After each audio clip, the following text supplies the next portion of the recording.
Chapter-1 Mrs. Kaitlyn Fields 17-year-old Kaitlyn scribbled the name again and again in her notebook.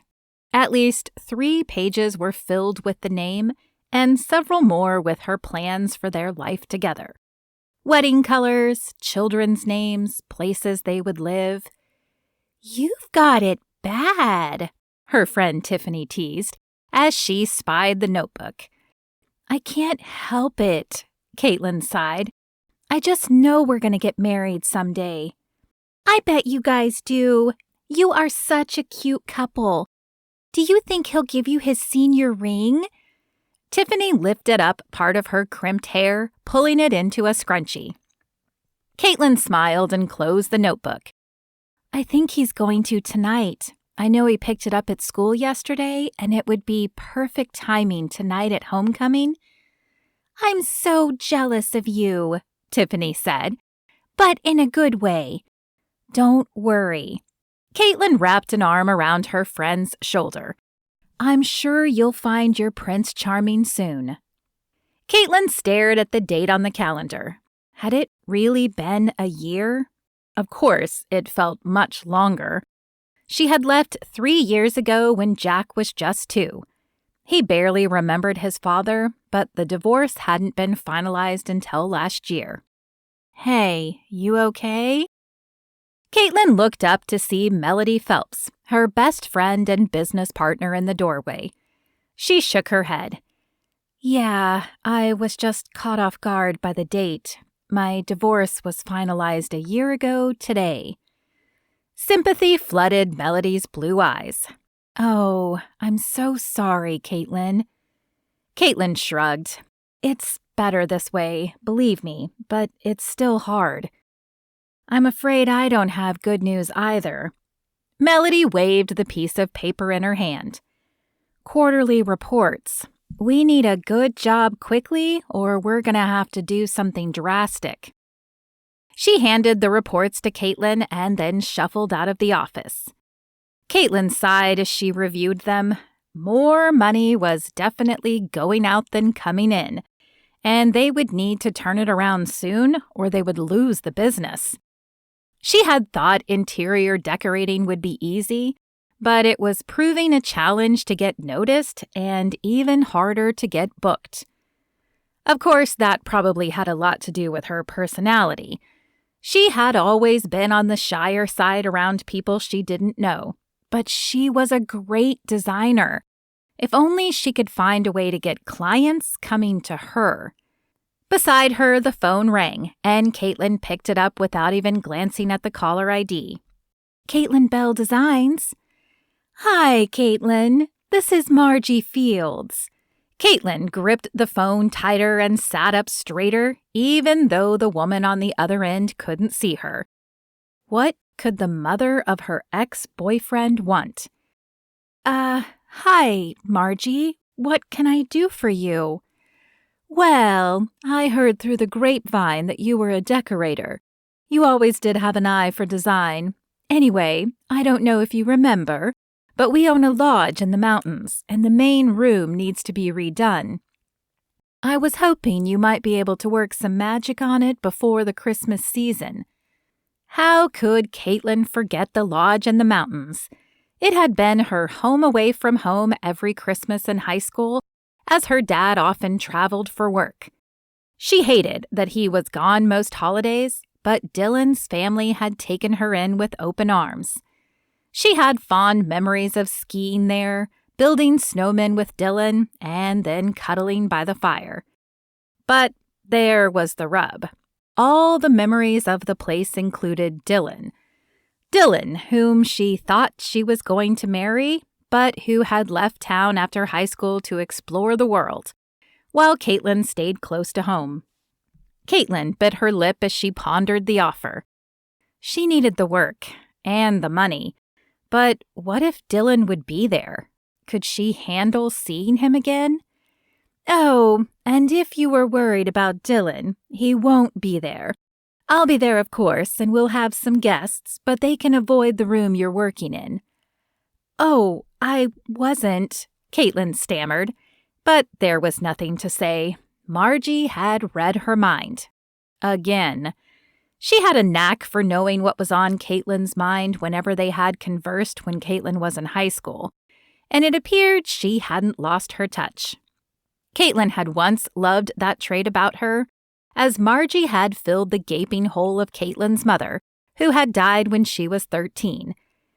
Kaitlyn took a deep breath and started again. "I'd love to, Margie, but before Christmas? That's only 2 weeks away." "I know, and I apologize, but I just found out the lodge was picked to be in a travel magazine, and they are coming 2 days before Christmas to photograph it. That means I need the room redone and decorated for Christmas by the 23rd. I can pay you handsomely." "I'll have to make sure everything is available locally then. We won't have time to order." "That's fine. And again, we can pay for expedited shipping if we need to."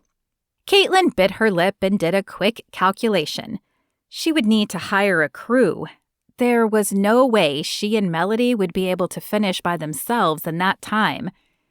"It won't be cheap, Margie, but would you like to meet up and discuss designs?" "Yes, dear, I'd love to. Do you have an office?" "Absolutely." Kaitlyn rattled off her address and set a date for meeting before hanging up the phone. "Did I hear that right?" Melody asked, appearing again in her doorway.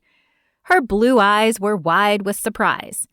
Kaitlyn and Melody had met at design school, and while Kaitlyn preferred decorating homes, Melody preferred doing businesses. Between the two of them, they made a dynamic duo, and Kaitlyn loved her. But Melody had one annoying habit, the ability to always hear everything. "Did you just agree to do work for Margie Fields?" "I did." Kaitlyn tucked a strand of dark hair behind her ears and pulled back her shoulders. "We need the money, and she will be good for business. Margie Fields is a big name." "She is."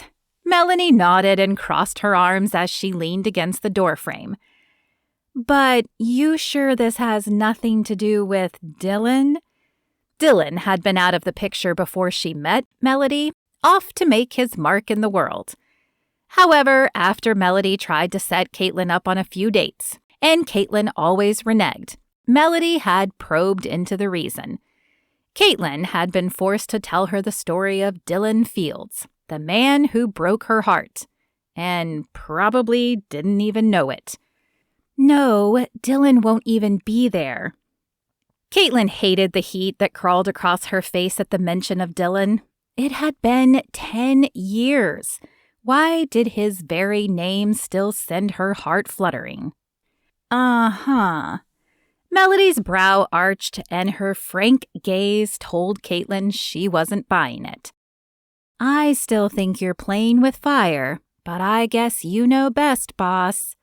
She shook her head before disappearing from the doorframe. Kaitlyn sighed. She probably was playing with fire. She'd done everything she could to avoid even the thought of Dillon for almost a decade. Not that it had helped. Having always been shy, when Dillon left, her self-esteem had dropped even further, sending her into one bad relationship after another until she ended up marrying Jerry. Things had been great for a year, but when she got pregnant, they spiraled quickly out of control. Since then, she had become even more withdrawn, dating very rarely, and when she did, she compared every man she dated to Dillon, which was why few lasted past the first date. Now she was basically walking into the lion's den. It didn't even matter that he wouldn't be there. Margie would remind her of him, and there was bound to be a lingering essence of him in the lodge. She would just have to make sure her walls were up. This was a job, nothing more. Dillon stared at the array of rings in the case. "Do you see something that you like?" The salesman, an immaculately dressed man in a blue suit, asked him from the other side of the counter. "I'm not sure." He had thought this would be easy. After all, he loved Shauna, didn't he? He certainly loved the idea of Shauna. What wasn't to love about a supermodel girlfriend? But then why was he having such a hard time picking a ring? The man raised an eyebrow. Does the woman like round or princess-cut diamonds? I have no idea. Dillon had never looked too closely at Shauna's hands. Does that matter?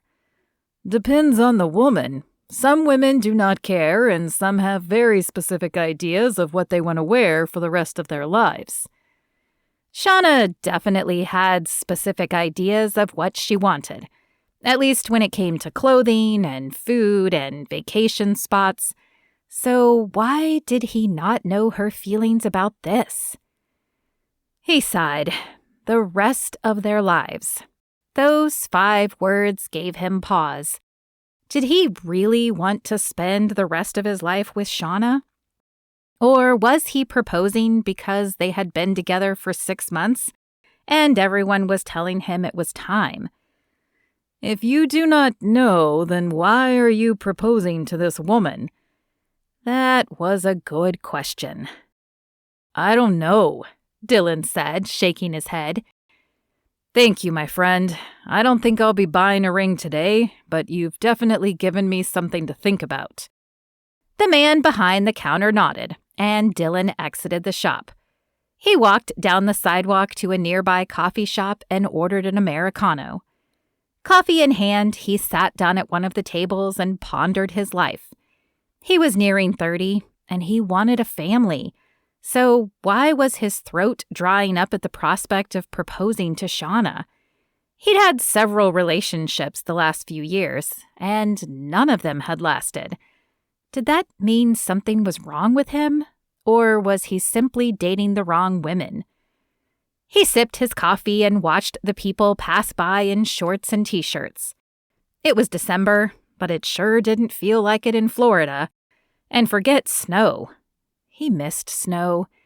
Maybe it was time for a change of scenery.